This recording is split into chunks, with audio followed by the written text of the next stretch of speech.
तेरा हाथ पकड़कर नेक्स्ट आईएएस ने ठाना है, वो सही दिशा देकर आईएएस तुझे बनाना है। अपनी कीमत जान ले, तू जीतने की ठान ले, खुद को तू पहचान ले।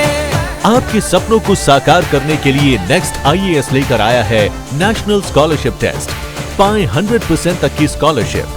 आज ही रजिस्टर करें।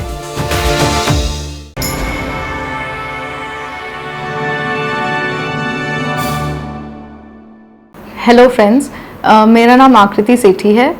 सिविल सर्विसेज 2022 की परीक्षा में मैंने ऑल इंडिया रैंक 249 लिया है।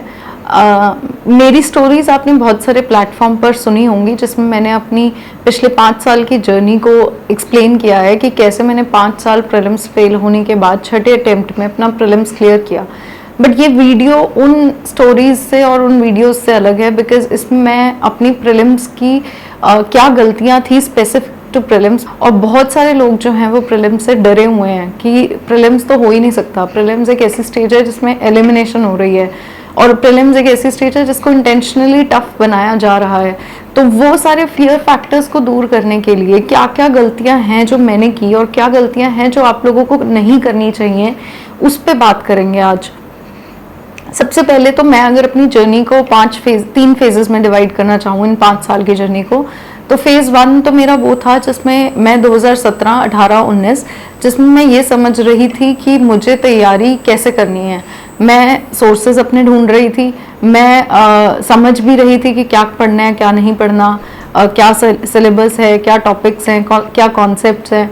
उसके साथ साथ में मुझे ऐसा लगता है अब कि मैं उन 3 सालों में मोस्टली प्रीलिम्स ओरिएंटेड स्टडी कर रही थी। प्रीलिम्स ओरिएंटेड स्टडी से मेरा मतलब ये है कि मैं सिर्फ और सिर्फ उन बेसिक बुक्स को पढ़ने और रिवाइज करने पे फोकस कर रही थी, जो कि एक नॉर्मल एस्पिरेंट जब भी कोई प्रीलिम्स आना होता है उस पर तब पढ़ता है। फेज़ 2 मैं उसको लेना चाहूँगी जब 2019 के बाद मैं 2020 में दिल्ली आई, और दिल्ली आके जब मैंने एक गाइडेंस के अंडर, एम.के. आदर्श सर की गाइडेंस के अंडर मैंने अपनी तैयारी को स्टार्ट किया। इस फेज़ को मैं क्यों सेकेंड फेज़ कहूँगी, क्योंकि इस फेज़ में मुझे ये समझ आया कि मुझे अपनी तैयारी को सिर्फ प्रीलिम्स फोकस्ड नहीं रखना, मुझे इसको मेंस के साथ इंटीग्रेट करके फिर पढ़ाई करनी है। और 2020 का अटेम्प्ट मेरा एक one of the best attempt भी था इसी वजह से। But then God has His own choices and His own decisions, so nothing matters at all. फिर उसके बाद आता है अगेन मेरा फेज़ 1 2021 में, जब मैं सारी चीज़ों को अच्छा तैयार कर रही थी, बट एक डिप आया विच वॉज इमोशनल डिप कि मैं नहीं कर पाऊंगी। 5th अटेम्प्ट था मेरा और मुझे पहले से ही लगने लग गया था कि मुझसे नहीं होगा। देन आता है फेज़ 3 जिसमें 2022, जिसमें मैंने अपने सारे फियर्स को ओवरकम किया, अपनी तैयारी को स्ट्रॉन्ग किया, और 2022 में प्रीलिम्स और मेंस दोनों क्वालिफाई किया लास्ट अटेम्प्ट में। सो जो बिगिनर्स हैं, जो स्पेसिफिकली फेज़ 1 में फंसे हुए हैं, जब उन्हें समझ नहीं आ रहा कि क्या सोर्सेज फॉलो करने हैं और कहाँ से फॉलो करने हैं, तो सोर्सेज के लिए तो मैं एक ही बात कहना चाहूँगी कि जितनी भी स्टैंडर्ड बुक्स, जितने भी टॉपर्स एडवाइस कर रहे हैं, दे आर जनरल बुक्स, और वही बुक्स फॉलो करता है। हर कोई टॉपर वही बुक्स पढ़ता है, उसके अलावा कोई ऐसी एक्स्ट्रा बुक्स नहीं है जो कि आपको बहुत ज़्यादा आउटपुट देंगी। तो sources should remain the same, but ये प्रीलिम्स के सोर्सेज। मेंस के लिए there are multiple sources and you have to define actually कि कौन से सोर्सेज आप रेफर करोगे और कौन से सोर्सेज ऐसे हैं जो आप नहीं करोगे। इस स्टेज में वो होता है कि हमें अनलर्न करने की ज़रूरत होती है बहुत ज़्यादा। जब 2-3 साल हो जाते हैं तो बहुत सारे सोर्सेज हम रेफर करना स्टार्ट कर देते हैं, वो नहीं करना है। तो सोर्सेज मेंस के लिए अपने बिल्कुल सेग्रीगेटेड और टारगेटेड रखिए, फोकस्ड रखिए कि कहाँ से पढ़ना है और क्या पढ़ना है। देन अगेन फेज़ 1 की बात कर रहे थे हम कि फेज़ 1 के स्टूडेंट्स को चैलेंज जो होता है वो सोर्स का चैलेंज होता है। Second challenge they face is content और नॉलेज। जब हम एग्जाम हॉल में होते हैं तो हमें ये फीलिंग आती है कि ये हमने शायद नहीं पढ़ा हुआ है, या अगर पढ़ा हुआ है तो वो रिकॉल नहीं हो पा रहा है, रिटेंशन उतनी अच्छी नहीं है। उसको मैं बोलूँगी कि कहीं ना कहीं हमारा नॉलेज गैप है। अगर हमें फर्स्ट और सेकेंड अटेम्प्ट के बाद कुछ बेसिक क्वेश्चंस पे अगर हम गलत कर रहे हैं जो कि डायरेक्टली सिंपली हमारे कॉन्सेप्चुअल टॉपिक से आ रहे हैं, तो वो हमारा होगा knowledge gap. Third will be a revision gap.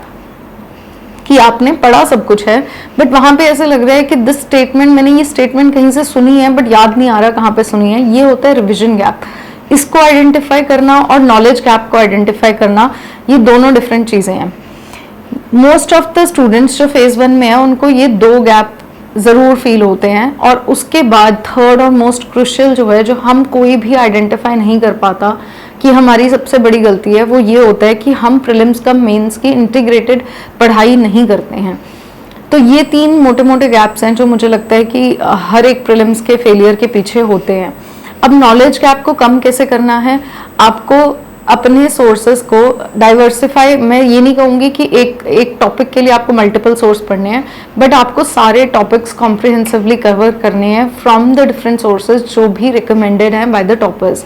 तो उससे आपका नॉलेज इंप्रूव होगा। अगर आपने कभी सोसाइटी पढ़ी ही नहीं है, बिकॉज प्रीलिम्स के लिए society is less relevant, but mains के लिए सोसाइटी एक बहुत इंपॉर्टेंट पार्ट है।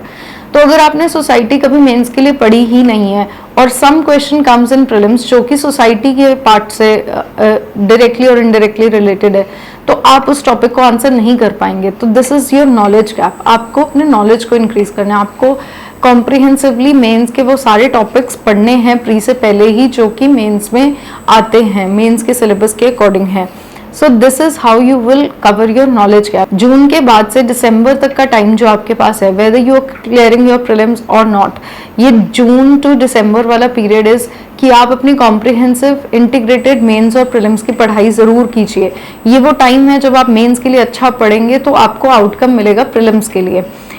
Second is your revision gap. सबसे ज़्यादा जो एक एस्पिरेंट को मुश्किल होता है वो ये नहीं समझ आता कि रिवाइज कहाँ से करें। अब वो रिवाइज कहाँ से करें इसलिए इशू होता है क्योंकि हमारे नोट्स अच्छे नहीं बने होते, हमारे वैसे कंसोलिडेटेड नोट्स नहीं है। हमने कोई टॉपिक आज कहीं से पढ़ लिया, नेक्स्ट टॉपिक हमने कहीं और से पढ़ लिया, वो बिट्स एंड पीसेस में जो प्रिपरेशन होती है उसके नोट्स को कंसोलिडेट करके रिवाइज करना सबसे ज़्यादा टफ होता है। तो इसीलिए हर कोई टॉपर जो है वो फर्स्ट डे से यही रिकमेंड करता है कि आपको अपने नोट्स इतने अच्छे बनाने हैं कि वो धीरे धीरे फिल्टर होते होते आपके बहुत कंसाइज नोट्स बन जाएं टुवर्ड्स जब आप प्रीलिम्स के पास हो और मेंस के पास हो। अब वो नोट्स कैसे बनाने हैं आपको, अच्छे नोट्स? आप, मेरा एक ही फंडा रहता है और मैं हर एक को यही मंत्रा बोलती हूँ कि आप जब भी नोट्स बनाएं उसको मेंस ओरिएंटेड नोट्स बनाएं। मेंस ओरिएंटेड का मतलब है कि जितने भी जीएस टॉपिक्स, जीएस मेंस के सिलेबस के अंदर टॉपिक हेड्स आ रहे हैं, आप उन टॉपिक हेड्स के ऊपर अपने नोट्स बनाएं। नोट्स की डायमेंशंस क्या होनी चाहिए? It should cover what, why, how, when and challenges, way forward, government schemes and कोई कमेटी की रिकमेंडेशन अगर आ रही है। तो अगर आपके हर एक टॉपिक हेड के ऊपर ब्रेनस्टॉर्म करने के बाद ये सारे नोट्स अवेलेबल हैं तो आप अच्छी डायरेक्शन में जा रहे हैं नोट्स मेकिंग के। अगर आपके पास ये नोट्स होंगे ऑलरेडी अवेलेबल तो आपकी रिविजन ईजी होगी। आप कोई टॉपिक अगर फिर से न्यूज़पेपर में पढ़ रहे हैं, फॉर एग्जाम्पल जुडिशरी के ऊपर आज एक न्यूज़पेपर में आर्टिकल आ गया और आपने जुडिशरी पे ऑलरेडी नोट्स बनाए हुए हैं, तो न्यूज़पेपर से वो जुडिशरी पढ़ते हुए आपको फिर से नोट्स नहीं बनाने हैं, आपको सिर्फ उन माइनर पॉइंट्स को निकालना है उस आर्टिकल में से और उन्हें अपने नोट्स के अंदर ऐड करना है, जिससे आपके नोट्स कंसोलिडेटेड बनेंगे और आपको एट द एंड रिविजन में इजी होगा। तो ये आप ज़रूर कीजिए जब भी प्रीलिम्स में जा रहे हैं और जब भी मेंस में जा रहे हैं। इस साल मैंने एक्चुअली जो अलग किया वो ये ही किया था कि जब भी मैं कोई मैगजीन पढ़ रही थी करंट अफेयर्स की, तो मैंने उसमें से अपने मेंस रिलेटेड नोट्स और प्रीलिम्स रिलेटेड नोट्स बनाए थे। प्रीलिम्स जो कि 1 वर्ड 1 लाइनर होते हैं वैसे अलग नोटबुक में, और फिर जीएस 1 2 3 4 के अलग नोटबुक्स में, डिपेंडिंग ऑन जो भी लग रहा था मुझे टॉपिक मेंस के लिए इंपॉर्टेंट है। सो इस तरीके से आप रिविजन कीजिए और यही वो स्ट्रैटेजी है जो प्रीलिम्स का मेन की इंटीग्रेटेड स्टडी करवाता है हमें।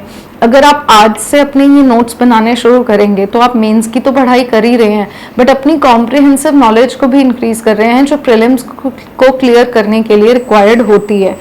और अगर मैं इस साल के प्रीलिम्स की बात करूं, प्रीलिम्स का जो पेपर 28 मई को आया था, उसमें जितने भी एस्पिरेंट्स और जितने भी को फ्रेंड्स मेरे जिन्होंने इस बार एग्ज़ाम दिया, अगर उनकी मेंस की प्रिपरेशन अच्छी थी तो they are able to score approximately 100 marks which is 50% and cut off goes around 40% के आसपास. So अगर आप मेंस की अच्छी तैयारी करेंगे ना, प्रीलिम्स का मे बी पैटर्न चेंज हो जाए, इस साल अगर ये पैटर्न आया तो नेक्स्ट ईयर कुछ और पैटर्न आ जाए, but the options will remain the same, the knowledge will remain the same, जो कि आपको एक्चुअल में प्रीलिम्स क्लियर करवाएगी नेक्स्ट टाइम में. Next important point is the previous year questions. मुझे ये लग रहा था कि मेरा लैग था यहाँ पे, जो मैंने लास्ट अटेम्प्ट में अपने क्लियर किया. प्रीवियस ईयर क्वेश्चंस से क्या था, होता है कि एक तो रेपिटेशन होती है, जो पॉइंट्स आए हैं और जो ऑप्शंस आए हैं उन ऑप्शंस के ऊपर भी रेपिटेशन होती है. नेक्स्ट ईयर प्रॉब्ली एक नया क्वेश्चन बन जाएगा. तो एक तो आप इन डेप्थ स्टडी कीजिए उन क्वेश्चंस और उन ऑप्शंस की जो भी प्रीवियस ईयर पेपर्स में एटलीस्ट 2013 के बाद जितने भी पेपर्स आए हैं प्रीलिम्स के, उनको आप स्टडी कीजिए अच्छे से. थर्ड इज कि मैंने जो लास्ट ईयर में एक्चुअली अलग किया, मैं ये पहले भी कर रही थी, ऑप्शंस को स्टडी करना, उनको रिवाइज करना, उनके ऊपर नोट्स बनाना, ये मैं पहले भी कर रही थी, बट इससे उतना ज़्यादा बेनिफिट नहीं हुआ था मुझे, जो कि मुझे लास्ट 5 इयर्स के प्रीवियस ईयर पेपर्स एक एग्जाम फॉर्मेट में अटेम्प्ट करके हुआ. मैंने प्रीलिम्स के पेपर आने से एक हफ्ता पहले से डेली अब प्रीलिम्स का लास्ट ईयर का पेपर उठा के पूरा 2 घंटे के पीरियड में सॉल्व किया, जिससे मुझे यूपीएससी की लैंग्वेज समझ आने लगी, जिससे मुझे ये समझ आने लगा कि यूपीएससी एनवायरनमेंट के क्वेश्चंस कैसे टाइप के फ्रेम करेगी और उसमें से कैसे टाइप के ऑप्शंस गलत होंगे. बट लेकिन अगेन जिन लोगों ने ऑलरेडी इस पर बहुत ज़्यादा रिसर्च की हुई है, जितने भी यूट्यूब चैनल्स हैं जो ट्रिक्स और टिप्स प्रमोट कर रहे हैं for elimination and all those things, UPSC has proved कि all those are not going to work now. तो कुछ भी स्पून फीडिंग वाला तो अब चलेगा नहीं. तो you have to work hard for prelims. Work hard करोगे, अच्छे नोट्स बनाओगे और स्ट्रैटेजिकली तैयारी करोगे, वो अपने आप में एक इतना अच्छा कॉन्फिडेंस देगा आपको कि प्रीलिम्स आपका कहीं पे भी और कभी भी नहीं अटकेगा. मैंने ये गलतियों से सीखा अपने 5 साल में, क्योंकि मेरे पास डायरेक्शन की कमी थी, क्योंकि मेरे पास उतने सोर्सेज नहीं थे.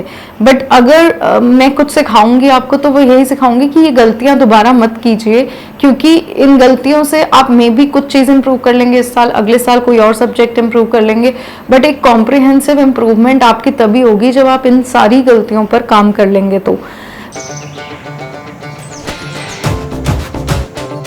तेरा हाथ पकड़कर नेक्स्ट आईएएस ने ठाना है, वो सही दिशा देकर आईएएस तुझे बनाना है. अपनी कीमत जान ले, तू जीतने की ठान ले, खुद को तू पहचान ले.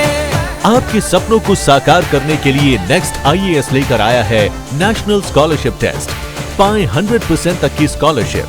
आज ही रजिस्टर करें. मेरा इकोनॉमिक्स ऑप्शनल था और जब मैं एमके सर से मिली और मैंने उनके साथ अपने पिछले 3 साल के प्रीवियस ईयर पेपर्स प्रीलिम्स के डिस्कस किए, तो एक आउटकम जो निकल के आया वो ये निकल के आया कि मैं प्रीलिम्स में मैक्सिमम क्वेश्चंस जो गलत कर रही हूँ वो इकोनॉमिक्स के ही गलत कर रही हूँ. वो बहुत बार हो जाता है ऐसा कि हम जितने भी ऑप्शनल हमारे टेक्निकल ऑप्शनल्स होते हैं उसमें हम एक्सपर्टीज लेने के चक्कर में कभी कभी बेसिक कॉन्सेप्ट्स को भूल जाते हैं. तो वो अगर आप अपने प्रीवियस के क्वेश्चन पेपर्स को देखिए, जितने भी आपने अटेम्प्ट किए हैं या फिर नहीं किए हैं, वहाँ पे आइडेंटिफाई कीजिए कि कौन से ऐसे सब्जेक्ट्स हैं जिसमें आपको बार बार क्वेश्चंस गलत हो रहे हैं. आप अपने मॉक टेस्ट्स में भी ये कर सकते हैं, जिसमें आपको पता चलेगा कि कहाँ गलतियाँ हो रही हैं, कहाँ नहीं गलतियाँ हो रही हैं. इन्हीं गलतियों को आपको इम्प्रूव करना है. सो प्रीवियस ईयर क्वेश्चंस, अपनी सब्जेक्ट की नॉलेज जहाँ जहाँ पे है वो इंक्रीज करनी है, नॉलेज इंप्रूव करनी है, रिविजन करना है और प्रीलिम्स का मेंस इंटीग्रेटेड स्टडी करनी है. इस साल के यूपीएससी का जो प्रीलिम्स का पेपर आया था, अगर मैं उसमें यही कहना चाहूँ कि नेक्स्ट ईयर कैसे करेंगे तैयारी, बहुत सारी क्वेरीज आ रही हैं जो ये पूछ रहे हैं कि नेक्स्ट ईयर के लिए मैम प्लीज़ कुछ सजेस्ट कीजिए. बट एक ही सजेशन देना चाहूँगी कि मेंस की तैयारी कीजिए. मेंस की तैयारी इतनी अच्छी कीजिए कि आपके कॉन्सेप्ट्स के साथ साथ एनालिसिस भी क्लियर हो, कोई एक पर्सपेक्टिव भी आपका क्लियर हो. वो डेफिनेटली आपको प्रीलिम्स भी क्लियर करवाएगा और मेंस भी क्लियर करवाएगा. और एक अनसर्टेनिटी जो यूपीएससी में है वो हमेशा ही रहेगी. इस साल इस टाइप का पैटर्न आया, मे बी नेक्स्ट ईयर ऐसा पैटर्न ना हो, मे बी नेक्स्ट ईयर वापस से रिवाइज हो जाए पिछले साल का पैटर्न. सो हर चीज़ के लिए हमें प्रिपेयर रहना है. हमें अपने सिर्फ पढ़ाई को प्रिपेयर नहीं करना है, हमें अपने माइंडसेट को भी प्रिपेयर करना है. One of the student I met, उन्होंने बोला कि मैं पूरे साल अच्छी पढ़ाई कर रहा था, अच्छा मोटिवेटेड भी था, everything was going good and positive, but जब मैं एग्जाम हॉल में गया और वहाँ जाके मैंने वो पेपर देखा तो मैं एकदम से इतना घबरा गया और इतना प्रेशर में आ गया कि मैं वो अच्छा अटेम्प्ट नहीं कर पाया। और मुझे पता है कि ये स्टोरी 70% ऑफ द स्टूडेंट्स की सेम ही स्टोरी है। जिन्होंने उस टाइम पे कामनेस और पीसनेस दिखाई उन्होंने अच्छा परफॉर्म किया, ऑन द अदर हैंड जिन्होंने उस टाइम पे प्रेशर फील कर लिया उन्होंने अच्छा परफॉर्म नहीं किया। तो आपको उन दिन उस 2 घंटे के लिए 2 घंटे जीएस और 2 घंटे सीसैट के लिए प्रिपेयर करना है अपने आप को, अपने माइंड को, कि uncertainty is there but I am going to perform my best. Thirdly is CSAT बहुत ज़्यादा आजकल अनसर्टेन के साथ साथ डिफ़िकल्टी लेवल पे इंक्रीज होता जा रहा है। बहुत सारे फ्रेंड्स हैं मेरे आसपास जो कि CSAT क्लियर नहीं कर पा रहे हैं। तो CSAT हमें पता है कि टफ़र हो रहा है, तो आप आज से ही CSAT की तैयारी शुरू कीजिए। हर सैटरडे संडे रख दीजिए कि मैं अभी से सैटरडे संडे CSAT तो पढ़ूंगी। उसके बाद जैसे जैसे प्रीलिम्स पास आएगा हम CSAT को और अच्छे से और ज़्यादा टाइम के साथ करते जाएंगे। कुछ अगर आपको लगता है कि आपके अंदर कोचिंग की कमी है CSAT को लेके, तो आप वो भी ज़रूर कीजिए। At the last what I want to say is कि आप जितनी मर्जी तैयारी कर लीजिए, one thing which is going to help you the most is your own confidence। वो आपको अपने अंदर खुद से लेके आना पड़ेगा। डेफिनेटली आपके पेरेंट्स, आपके फ्रेंड्स, आपके टीचर्स आपको हमेशा मोटिवेट करेंगे, बट वो 10 मिनट का सेटिस्फैक्शन होती है। वो थोड़ा आधे घंटे के लिए फील होगा कि आई एम मोटिवेटेड, बट फिर नॉर्मल आ जाएगा। लेकिन जो इंटरनल मोटिवेशन है ना, वो आपके साथ रहेगी हमेशा।